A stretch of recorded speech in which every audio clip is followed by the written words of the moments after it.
Olá, eu sou Eduardo Gaban, sou professor de Direito Econômico. Estamos aqui tratando da matéria Direito Antitrust. Tenho aqui comigo Tácito, Tamara e Lucas, estudantes de Direito, que estão nos dando a honra de participar desta aula. E-mails sobre dúvidas, saberdireito@stf.jus.br. Por favor, aquele que encaminhar uma dúvida para nós, mencionar o meu nome e o tema desta aula. Bem, nós estamos tratando do direito antitrust e essa aula se destinará a dar continuidade ao controle de condutas no Brasil, né? E tratar dos aspectos civis e criminais envolvidos no controle antitrust brasileiro. Pois bem, na última aula nós tratamos, de modo geral, como se dá o controle de condutas no Brasil, né? Sua lógica de operação, decorrente do artigo 173, parágrafo 4º da Constituição Federal, repressão ao abuso do poder econômico que visa a dominação de mercados e aumento arbitrário de lucros. Na Constituição Federal, nós fomos para a Lei 8.884, artigos 20 e 21. Artigo 20, caput. Qualquer conduta que vise, que possa limitar ou prejudicar ou de qualquer forma limitar a livre concorrência, poderá, ainda que os resultados não sejam atingidos, poderá ser objeto de investigação e punição com base na Lei 8.884. A lei, vimos os critérios de incidência da lei para o controle de condutas, quais sejam o agente ou agentes envolvidos deterem posição dominante, né,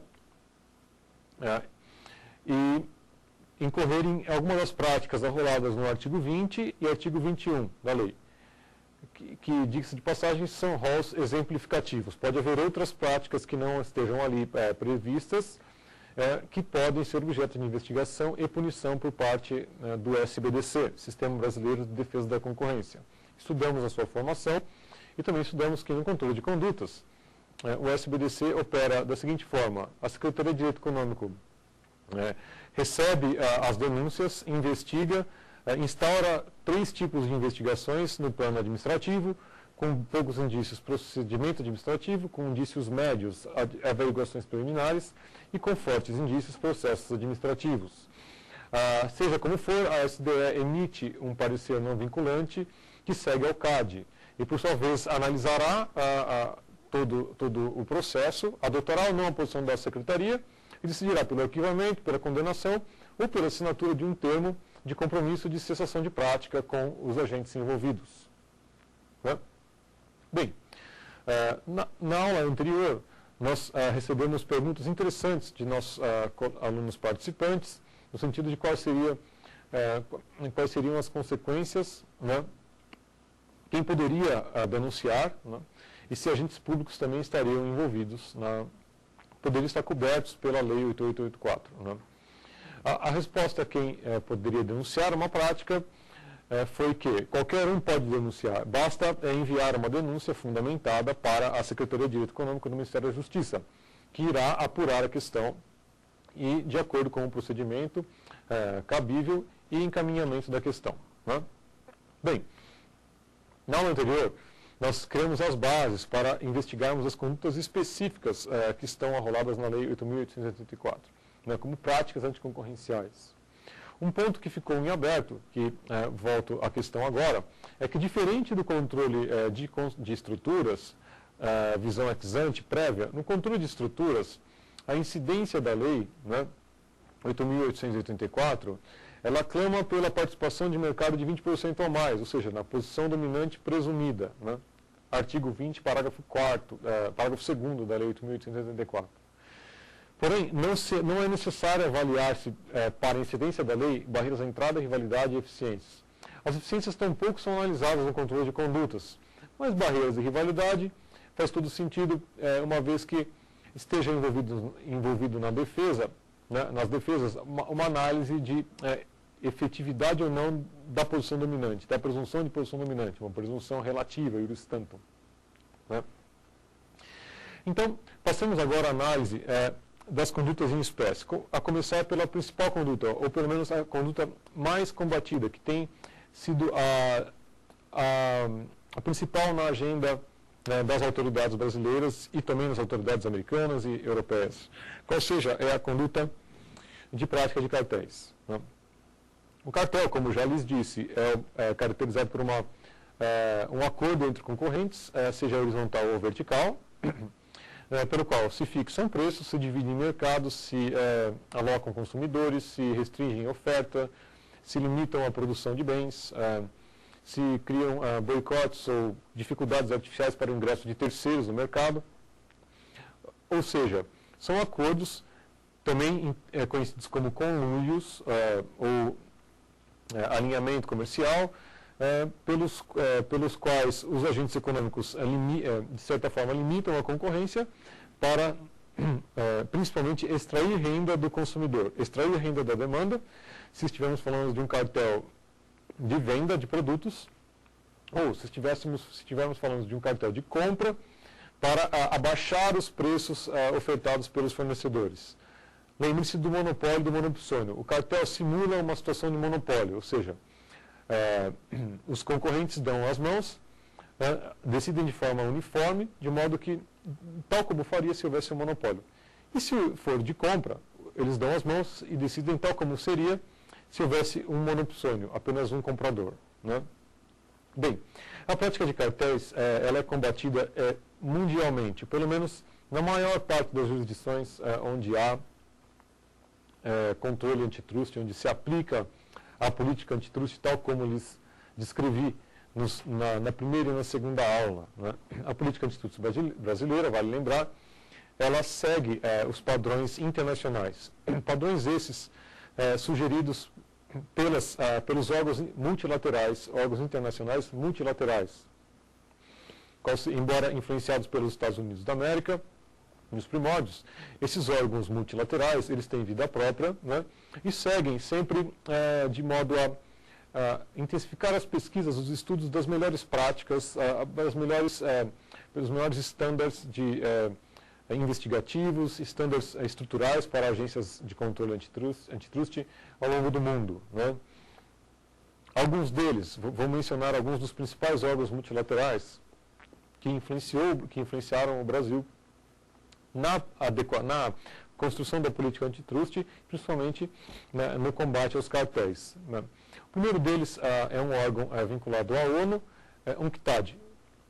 A UNCTAD é um braço da ONU voltado à questão da concorrência nos países em desenvolvimento. Né.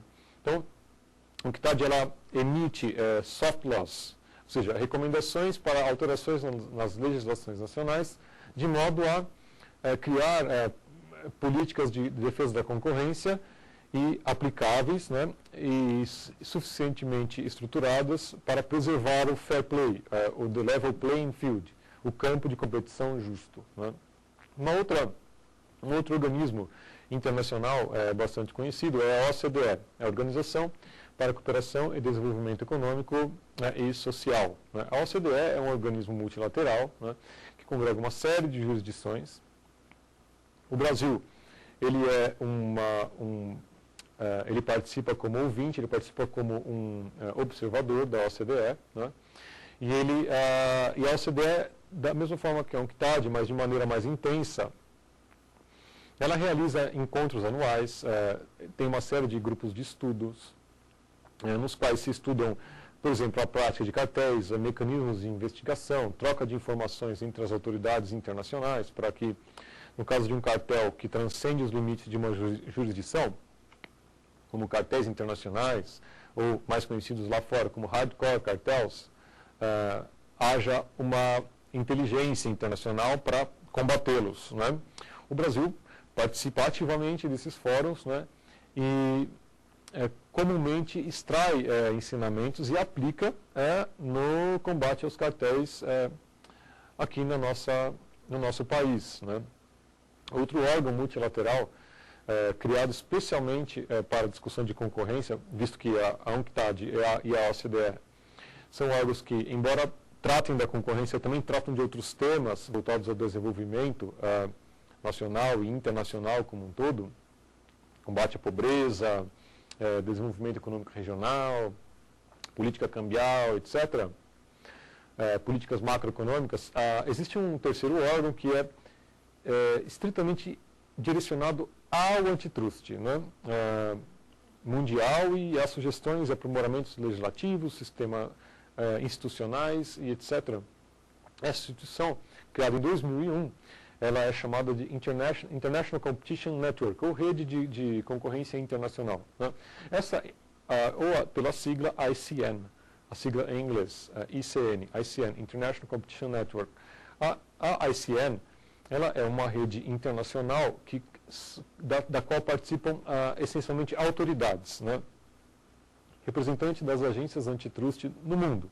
Então, o Brasil tem assento na ICN. Então, tem um representante do CAD, um representante da ACA, um representante da SDE. Cada agência antitrust, cada órgão que participa do SBDC tem um assento na ICN.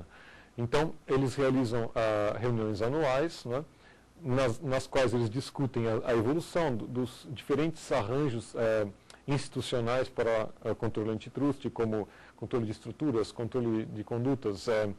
Controle de estruturas deve ser feito no plano administrativo ou no plano judicial. Deve haver um controle antitrust criminal, não deve haver criminal. Qual o papel do controle civil, dos quais trataremos nessa aula. Enfim, o que são acordos de leniência, que também falaremos nessa aula. Isso é bom, isso é ruim, quais foram os resultados? A avaliação de performance, o desempenho. Olha, a jurisdição americana adotou a leniência e a leniência gerou uma série de resultados positivos, então o Brasil passou a adotar, e depois a União Europeia e assim por diante. Enfim, são fóruns que, da mesma forma que o Estado mudou, né, a sociedade se reestruturou para assimilar essa alteração de complexidade, né? Então, à medida que foi havendo cada vez mais condutas anticoncorrenciais que transcenderam as fronteiras dos estados, como os cartéis hardcore, né, as autoridades foram correndo atrás de aprender, de se estruturar para combater à altura essas condutas, né? Daí a formação de redes como a ICN, né, e outras com um pouco menos de expressão, com não menos relevância, que existem no mundo para a questão antitrust. No plano dos advogados, existe cada associação de advogados, por exemplo, os Estados Unidos conta com a ABA, American Bar Association. A ABA conta com a Antitrust Division, que seria uma divisão antitrust onde os advogados debatem, também na linha das autoridades, como que pode haver uma defesa nacional, já que é uma acusação internacional, como se pode trabalhar uma defesa de um grupo econômico que esteja envolvido, por exemplo, numa investigação de cartel em 3, 4, 5, 6 jurisdições, né? O Brasil também acompanha. No Brasil existe uma série de comissões no âmbito da OAB, organizações não governamentais, como o IBRAC, né? Instituto Brasileiro de Estudos de Concorrência e Consumo, do qual eu sou conselheiro. Enfim, uma série delas que, no final do dia, servem para difundir a cultura da concorrência, mas, ao mesmo tempo, para estruturar cada um no seu papel, né, no jogo antitrust, né? Ou seja, na defesa, na acusação, na investigação, na gestão de pessoal, na gestão de casos, na escolha de casos para destinar o esforço público e assim por diante, né? Há quem diga que o cartel, a prática de cartéis acabou gerando uma externalidade positiva. Lembre-se da externalidade positiva. A externalidade tem um efeito indesejado. Pode ser bom, pode ser ruim. Se for ruim, é negativo. Externalidade negativa. Se for bom, é uma externalidade positiva, né? Há quem diga que a prática de cartéis como um todo gerou no plano de negociações internacionais, né, que é muito árido, muito difícil de se encontrar um consenso, gerou uma externalidade positiva. Qual seja, né, o fato de haver empresas multinacionais envolvidas em grandes investigações de cartéis em várias jurisdições ao mesmo tempo, como foi o caso do cartel das vitaminas, o cartel das lisinas, né, que nós falaremos um pouco, o cartel dos compressores de ar, né, eles geraram uma união de esforços em várias jurisdições e um consenso por parte das autoridades de vários países, né, centenas de países. Então, o fato de haver condutas internacionais, transfronteiriças, né, que geram problemas em várias jurisdições, fizeram com que as autoridades de várias jurisdições e os governos nacionais consensassem que era importante criar mecanismos multilaterais para combater essas infrações, né, que não tinham benefícios, mas só prejuízos, né, às sociedades, às diferentes sociedades. E, portanto, acabou criando um consenso, ou seja, já há um consenso em matéria antitrust internacional, multilateral, ou seja, cartéis hardcore ou cartéis clássicos, eles são prejudiciais às economias e merecem ser combatidos. E, em vezes, é necessário contar com instrumentos multilaterais de combate. Não se chegou, até o momento, a uma lei, a um tratado que é multilateral para se combater os cartéis, né? Mas já se avançou muito no que eu já lhes adiantei, como a troca de informações, fóruns multilaterais para a troca de informações e experiências entre autoridades, UNCTAD, OCDE, ICN, né? Reuniões, treinamentos mútuos, né? Por exemplo, o Brasil, em 1999, entre 1999 e 2001, ele mandou uma série de comitivas das autoridades para fazerem treinamentos no FBI em Washington, com o FTC em Washington, né? Depois o Brasil desenvolveu uma expertise contra a prática de cartéis. A partir de 2003, o Brasil enfrentou uma explosão de investigações por conta da adoção de novos mecanismos, novos instrumentos de investigação, como o acordo de leniência, falaremos dele há pouco, em instantes. Ações de busca e apreensão, né, inspeções e assim por diante. O Brasil recentemente enviou um comitê de técnicos para treinar as autoridades do Chile em matéria de buscas e apreensões, acordos de leniência, avaliação de provas, etc. Ou seja, embora não haja uma hard law, ou um tratado internacional vinculante, estabelecendo uma autoridade multilateral, ou seja, que supranacional, que sirva como fórum para combater os cartéis, né? Pois há uma sugestão doutrinária nesse sentido, já há um grande avanço em matéria antitrust multilateral, no sentido de troca de experiências, soft laws ou recomendações para aperfeiçoamentos legislativos, né? E um verdadeiro intercâmbio, né, de experiências internacionais, né? E o que nos permite adentrar no já falado acordo de leniência, né, que foi a grande peça-chave que permitiu esse salto qualitativo nas investigações de cartéis. E vocês vão entender por quê em instantes, né? O cartel, basicamente, é um acordo entre concorrentes, eu já lhes disse, né, de fixação de preço, divisão de mercado ou outras variáveis concorrencialmente relevantes que resultam a extração de renda do consumidor e o ganho dessa renda por parte daqueles que participam do conluio, né? Mas a grande pergunta é, como que uma autoridade poderia adentrar nesse âmbito de discussão, de acordo dos cartéis, tendo em vista que, na grande maioria das vezes, eles são desempenhados por executivos, né, de elevado padrão educacional, ou seja, pessoas que sabem o que estão fazendo, né, com muita discrição, na maioria das vezes, né, de modo que os acordos quase sempre não são públicos, eles são secretos, né, e são feitos de maneiras escamoteadas as mais perspicazes possíveis para evitar a fiscalização, né. Então, por muitos anos, foi muito difícil combater os cartéis, porque, embora seja intuitivo e fácil de, uma vez coletadas as evidências, avaliar se são prejudiciais ou não, ou seja, a aplicação de regra da razão é quase nula para os cartéis, né? A obtenção de evidências era o grande desafio das autoridades, né? Então, como obter evidências de um acordo secreto feito por pessoas da mais alta classe educacional, de capacidade financeira, inteligentes, né? Como capturar essas pessoas, né? Até muito pouco tempo não era possível, a não ser que elas cometessem algum erro e registrassem um acordo em cartório, como já aconteceu, né? Ou dessem uma declaração na mídia e aí despertassem a investigação, né? Muitos casos começaram, mas poucos terminaram com condenações que foram mantidas no Poder Judiciário por conta da fragilidade dos indícios, né? Porque não havia provas. O acordo era secreto, nenhum falava do outro, né? os comparsas não se delatavam e aí era quase impossível você combater essa infração, né? Porém, o Brasil, a partir de dezembro de 2000, né, fez uma alteração legislativa e incorporou o Instituto do Acordo de Leniência como influência dos Estados Unidos da América, né? E, em linhas gerais, o Acordo de Leniência nada mais é do que uma espécie de delação premiada, né, que já existia no ordenamento jurídico brasileiro, em matéria de direito criminal como um todo, né, mas não era aplicável no direito concorrencial, dadas as características, as peculiaridades da matéria, né.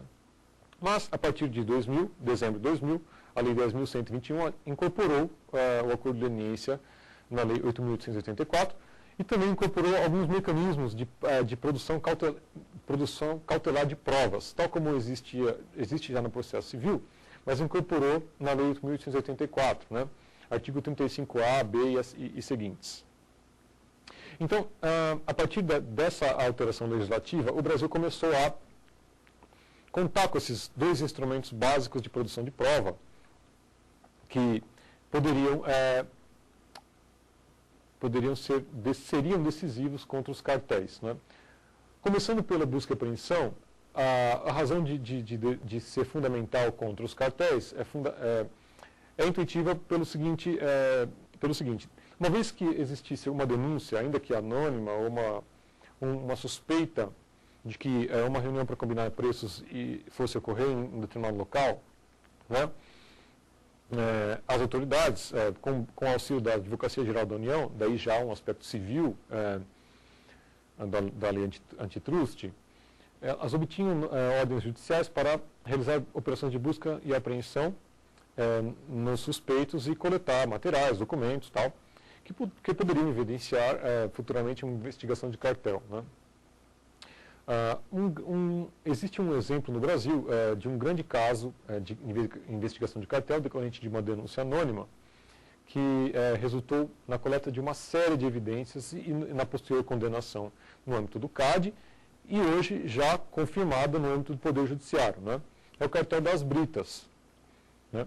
Até onde me recordo, foi o primeiro procedimento de busca e apreensão realizado no Brasil após a mudança da lei, em 2001, dezembro de 2000. Né? Então, o cartel das Britas, em razão de uma denúncia anônima, a SDE pediu auxílio da AGU, Advocacia Geral da União, e que entrou com uma ação cautelar de busca e apreensão na Justiça Federal, né? E pediu para o juiz uma ordem para adentrar no estabelecimento das principais produtoras de brita. Brita, para quem não se recorda, é aquela pedra pretinha de construção, que se usa para fazer concreto e assim, que tem um papel importante no custo da construção civil, né? Então, a SDE, com o auxílio da AGU, adentrou nas empresas produtoras de britas, as principais no Brasil, e coletou uma série de documentos, né? E coletou documentos que fizeram com que o acordo de fixação de preço e divisão de mercado entre essas empresas ficasse claro, né? Tanto claro ficou que o CAD condenou, né? E condenadas as empresas, os representados, como são chamados, aspas, réus no processo administrativo antitrust, recorreram ao Poder Judiciário, exercendo seu direito constitucional consubstanciado no artigo 5º, inciso 35 da Constituição Federal, porém não lograram êxito, ou seja, o Poder Judiciário, em primeira e segunda instância, manteve as condenações contra o cartel das britas, né? E hoje já há algumas ações de indenização para recuperação dos danos no âmbito civil contra as empresas que praticaram o cartel das britas. E nós falaremos um pouco mais ao longo dessa aula sobre essas ações de indenização no Brasil, né? Outro caso, outros N casos que decorreram dessa produção antecipada de provas, né, com base na própria Lei 8.884, mas também agora com base em procedimentos criminais que surgiram paralelamente à investigação administrativa, são casos de combinação de preços para revenda de combustíveis no varejo, ou seja, postos de combustíveis. Eu ficaria a tarde inteira citando para vocês N casos, são mais de 10, 15, até 20 casos de processos abertos contra a rede de postos de combustíveis em municípios. Aqui no Distrito Federal, por exemplo, já houve 2 casos que o CAD condenou e a Justiça já manteve a condenação. Rio Grande do Sul, N casos, Florianópolis, Goiás e assim por diante. Não é?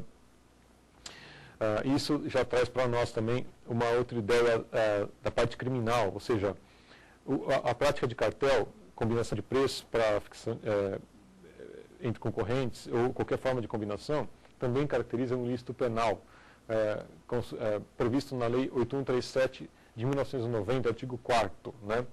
A diferença do crime de cartel na Lei 8137, artigo 4º, para a prática de cartel na Lei 8884, é que a Lei 8137 ela exige que haja dolo do agente para que haja o ilícito. Né? Aposto que a Lei 8884 não exige o dolo, ela exige aquele raciocínio de responsabilidade objetiva, né?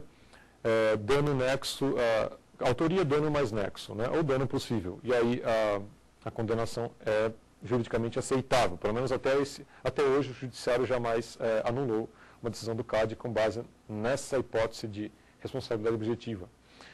Agora, no âmbito criminal, já há uma jurisprudência consolidada no Brasil de que não cabe a responsabilização objetiva e, portanto, é necessário avaliar-se a culpa, ou seja, o dolo do agente. E, portanto, a Lei 8.837/90 né, traz em seu artigo 4º como um dos elementos subjetivos do tipo penal o dolo. Né? E, portanto, essa é uma grande diferença. Outra diferença dos dois ilícitos é que a sanção por prática de cartel consubstanciada na Lei 8.884, ela é a mesma sanção por outras práticas infrativas à ordem econômica daquela lei. Ou seja, o agente que infringe, ele é sujeito a uma multa que varia de 1% a 30% do seu faturamento bruto anual, registrado no ano anterior ao início das investigações, né, a pessoa jurídica.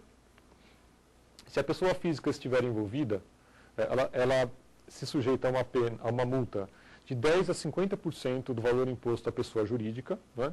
As associações de classe, elas se sujeitam a uma sanção de X mil reais, eu não me recordo agora quanto, mas isso pode ser facilmente auferido nos artigos 23 e seguintes da Lei 8.884. Né? Ao passo que, no âmbito criminal, não existe responsabilização da pessoa jurídica, mas sim da pessoa física, do indivíduo, dada a existência do dolo como critério, elemento subjetivo da configuração do tipo penal. Então,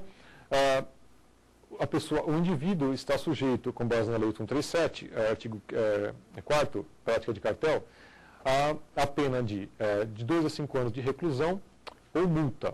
Né?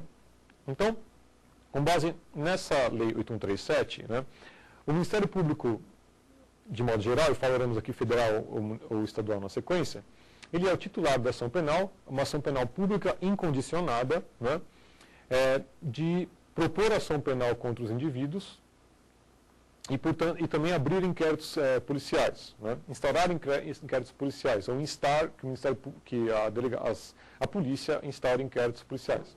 E no bojo dos inquéritos policiais, o Ministério Público tem recorrido ao instrumento de produção antecipada de provas, como buscas e apreensões, e escutas telefônicas, assim por diante.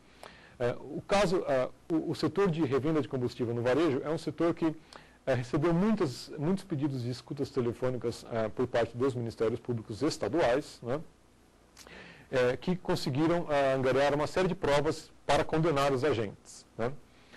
Mas agora, com o passar do tempo, os Ministérios Públicos têm se envolvido cada vez mais no combate aos cartéis. E, portanto, não há uma predominância de investigações no âmbito civil e investigações no âmbito criminal. Em vezes, o mesmo promotor de justiça ou procurador da República, se for federal, ele inicia ambas esferas de atuação, âmbito civil e âmbito criminal, com um inquérito civil público, com base na Lei da Ação Civil Pública, né, conectada à Lei 8.884 pelo artigo 29 da Lei 8.884, né, falaremos dele na sequência, e pela competência, pela titularidade da ação penal, com base na Lei 8.137/90. Né. Bem, sobre competências, né, não existe ainda no Brasil uma norma que defina a competência federal, competência estadual para investigações de cartéis, né? Porém, o STJ já se pronunciou diversas vezes e há uma preponderância de uma jurisprudência no seguinte sentido, né? Em regra, a competência para combater crimes de cartéis, ela é da justiça estadual, a não ser que seja verificado nos fatos do processo, né, da investigação, que aquela prática ela transcendeu os limites de um Estado-membro, ou seja, ela abrangeu limites, efeitos. A prática abrangeu efeitos, não foi executada, mas gerou efeitos no âmbito do Estado do Rio Grande do Sul, Santa Catarina e São Paulo e Paraná. Então, se os efeitos de uma prática transcenderem os limites de um Estado-membro, ou se feita no Distrito Federal, transcender os limites do Distrito Federal, né, ela será de competência da Justiça Federal e, portanto, quem deverá ser o titular da ação penal é o Ministério Público Federal.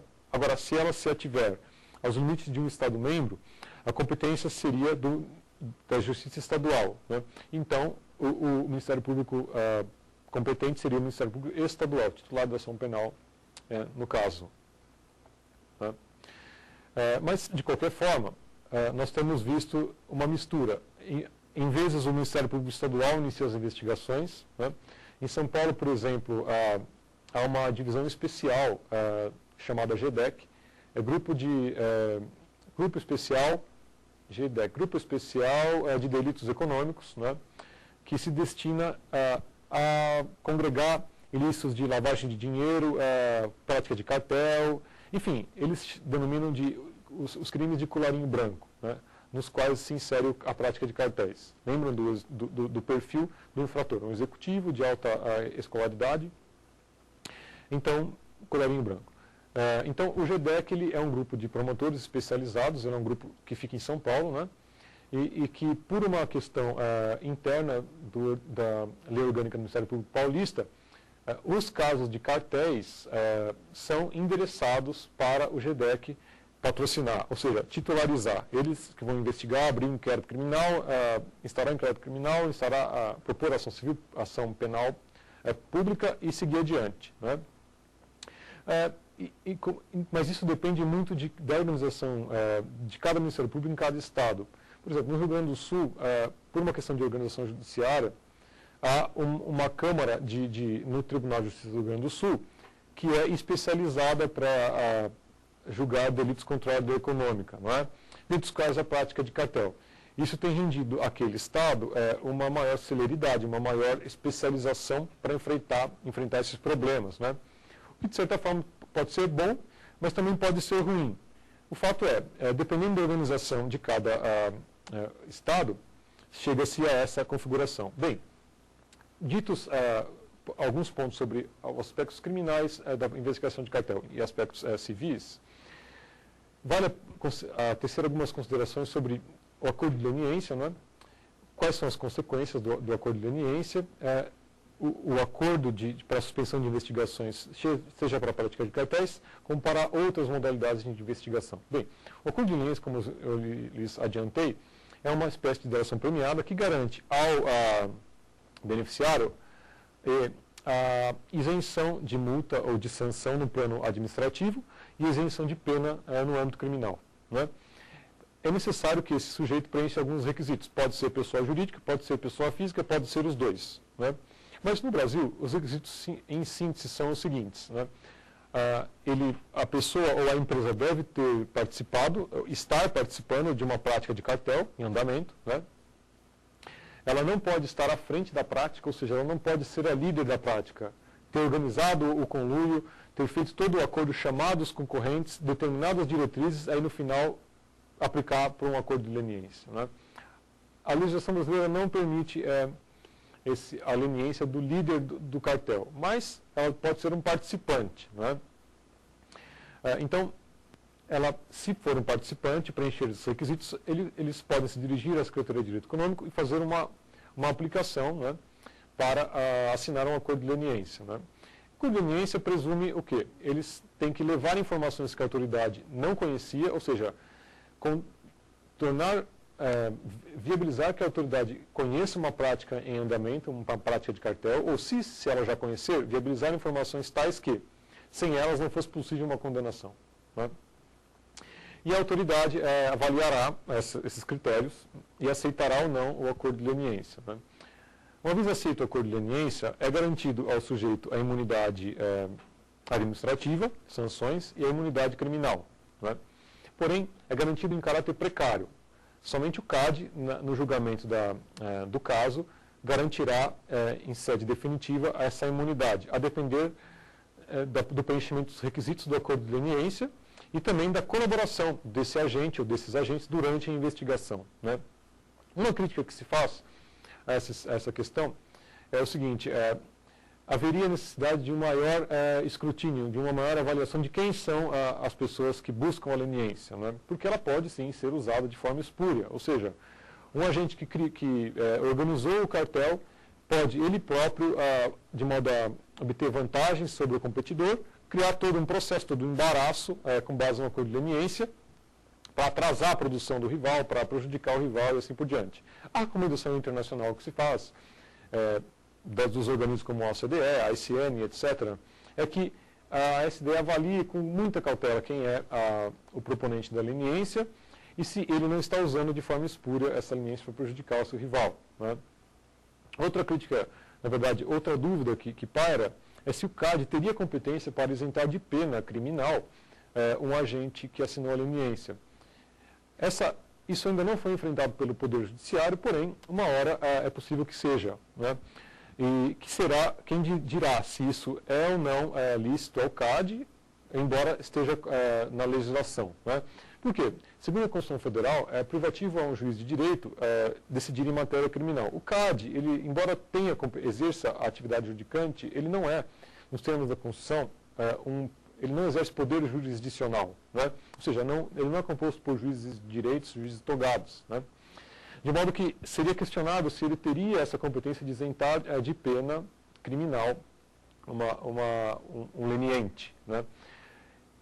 Ainda não há precedentes em sentido contrário, porém isso deve ser resolvido ou pela jurisprudência ou pela lei que se visa alterar. Existe um projeto de lei em andamento no Congresso Nacional, né, que busca renovar o Sistema Brasileiro de Defesa da Concorrência após pouco mais de 17 anos de existência, no qual possivelmente isso será resolvido, tal qual a competência da Justiça Federal ou Estadual para a matéria de cartéis. Né? Bem, falamos até aqui de cartéis, mas além dos cartéis, existem outras infrações à ordem econômica, né, que merecem alguma consideração. Além dos cartéis, é possível que os agentes também individualmente abusem da sua posição dominante. E também o abuso da posição dominante está diretamente conectado ao artigo 173, parágrafo 4º da Constituição Federal. Né? Ou seja, abusar da repressão ao abuso, ao mau uso do poder econômico. Né?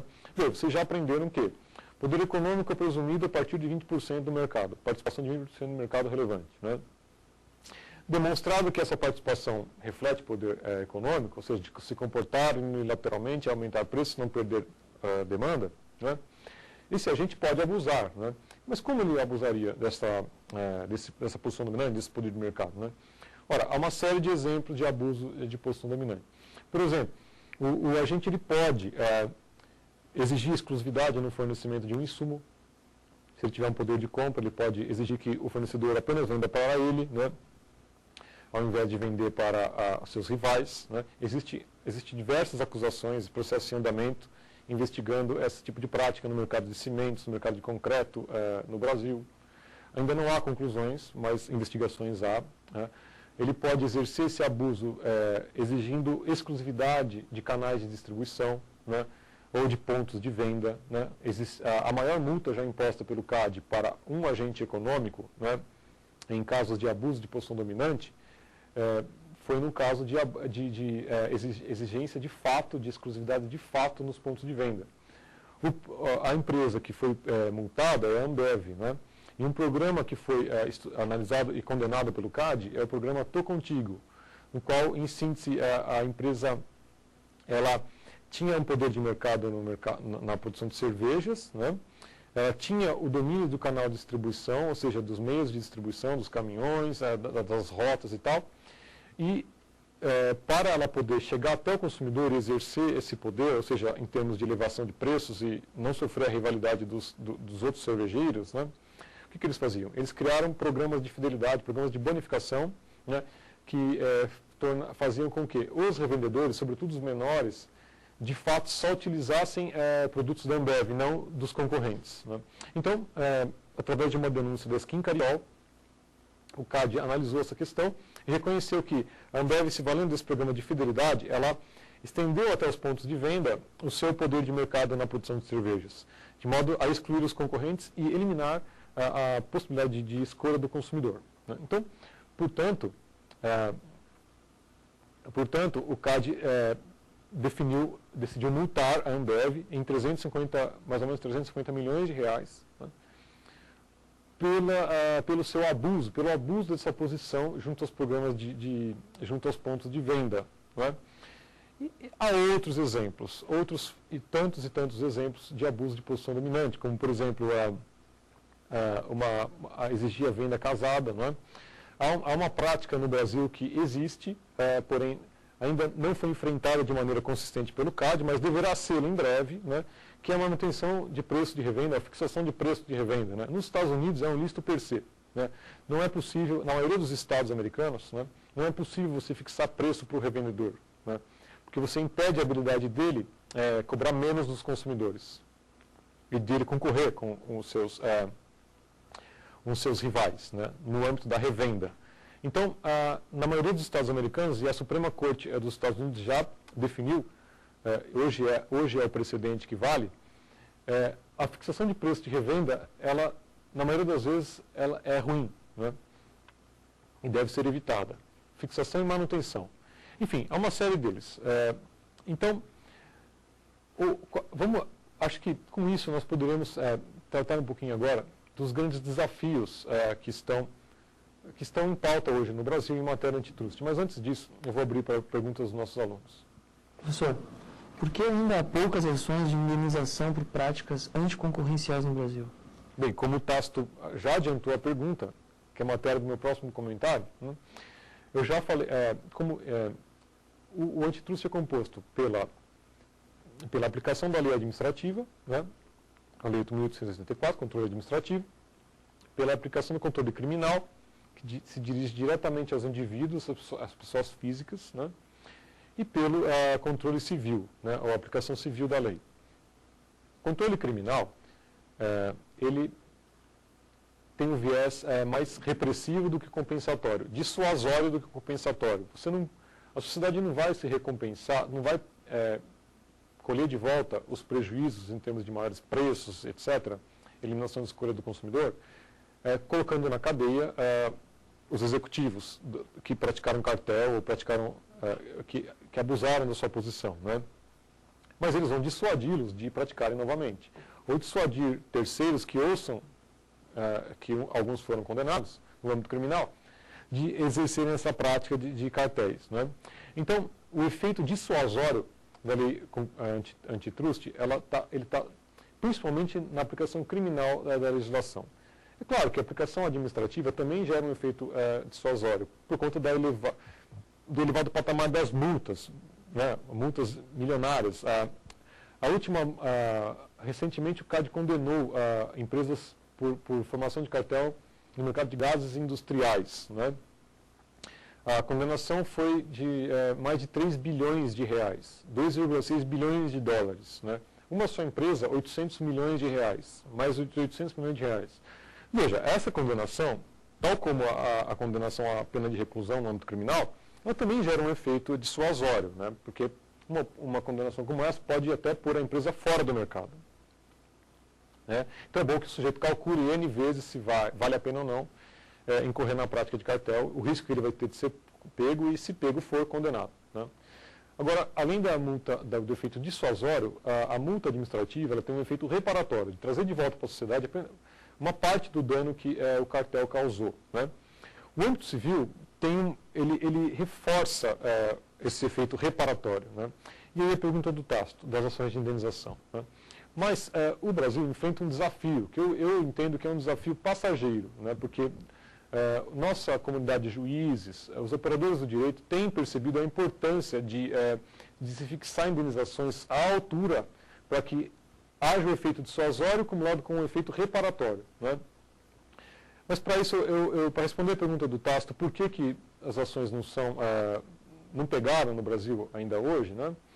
Eu comentaria o seguinte, que é uma questão que provoca uma indagação minha, interna. Por que o Brasil não adotou não adota, né, a postura de indenizações, né?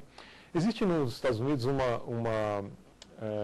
um instrumento de reparação e dissuasão de práticas anticoncorrenciais, como também outras práticas ilícitas naquele país, que é chamado de treble damages, ou seja, é uma ação de indenização, né, na qual o sujeito individualmente ou coletivamente ele pede para o Poder Judiciário norte-americano, né, condenar o agente infrator a pagar 3 vezes o dano causado ou a vantagem oferida, né? E esse valor será recolhido para quem propôs a ação ou para o indivíduo que propôs a ação, né?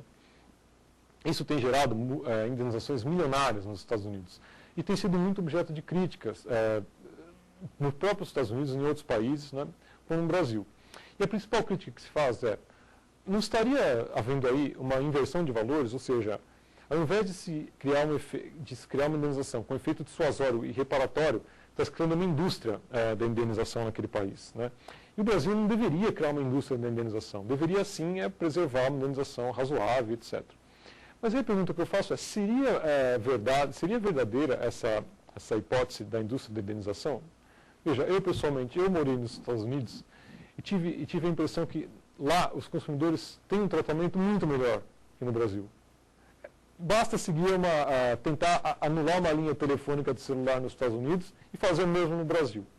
O atendimento que o consumidor tem lá é de tal maneira melhor que eu fiquei me questionando, porque lá existe a tal indústria da indenização faz anos, né? E o mercado é bem atendido, continuam a haver investimentos, as principais empresas do mundo estão lá, né?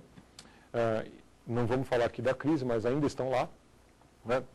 E a pergunta que fica seria melhor ter essa indústria da indenização e ter um tratamento à altura do consumidor, do cliente, ou não ter indústria da indenização e não ter um tratamento à altura do consumidor, né?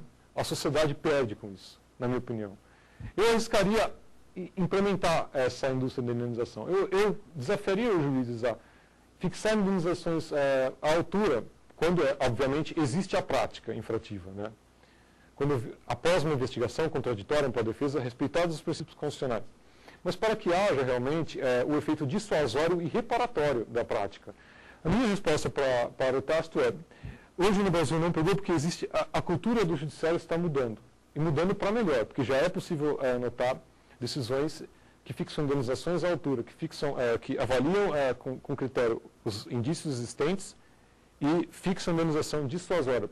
Porque, na minha opinião, assim é que a tríade administrativa, criminal e civil vai ser corretamente aplicada no Brasil e lograremos aí a tão sonhada eficiência econômica nos mercados individualizados e assim o bem-estar social. Mais espaço para algumas perguntas e nós fecharemos.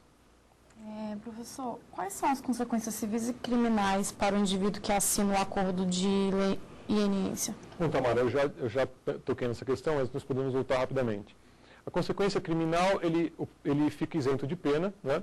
E a civil, ele não fica isento de indenização. Ou seja, quem assina o acordo de leniência, né, ele assinou a confissão do ilícito. Ou seja, aqueles que foram lesados pelo cartel, né, podem sim, de posse da confissão do acordo de leniência, né, ou do resultado da decisão do CAD, que reconheceu a imunidade administrativa e criminal para o indivíduo ou empresa, podem sim seguir ao judiciário, né, e pedir a reparação dos danos sofridos, né, enfrentar e vencer a etapa do processo de conhecimento e direto ao processo de execução. Agora, criminalmente, o sujeito está imune. É necessário esperar o encerramento do processo administrativo no CAD para ingressar com uma ação de indenização por prática anticoncorrencial? Ótima pergunta. Não é necessário aguardar a decisão do CAD para ingressar com uma ação de indenização, né? O artigo 29 da Lei 8.884 é bem claro nesse sentido, né? Tanto é que ele pode haver ação mesmo independentemente da existência da investigação administrativa para a cessação e para a reparação de danos, né? O meio seria a ação civil pública, com base no artigo 29, ou uma ação com base em ato ilícito no Código Civil, né? Porém, é até recomendável que não se espere, por questão de prescrição, né? Mas, de outro lado, com a decisão do CAD condenatória, fica mais fácil no plano civil a demonstração do ato ilícito e, portanto, a fixação da indenização. Bem, senhores, com isso nós encerramos o nosso curso de Direito Antitrust, Direito Econômico Antitrust, não é? Falamos aqui, de maneira geral, nesta aula, do controle de condutas em espécie, quais são as principais práticas, precisamente a prática de cartéis, estudamos a prática de cartéis, né, seus conceitos, as características internacionais dessa prática, né, avaliamos os aspectos civis e criminais da Lei 8.884 e os grandes desafios que se colocam diante das autoridades brasileiras e do Poder Judiciário para dar andamento a essa política pública tão importante para o desenvolvimento econômico nacional, que é a política antitrust, né. Bem, questões a essa aula, por favor, endereçar ao e-mail saberdireito@stf.jus.br e quem quiser rever essa aula após ser transmitida pela televisão, é só acessar www.youtube.com/saberdireitoaula. E é isso. Espero que vocês tenham gostado. Aguardo as perguntas e as manifestações de quem se interessar. E fica aí o meu abraço. Muito obrigado.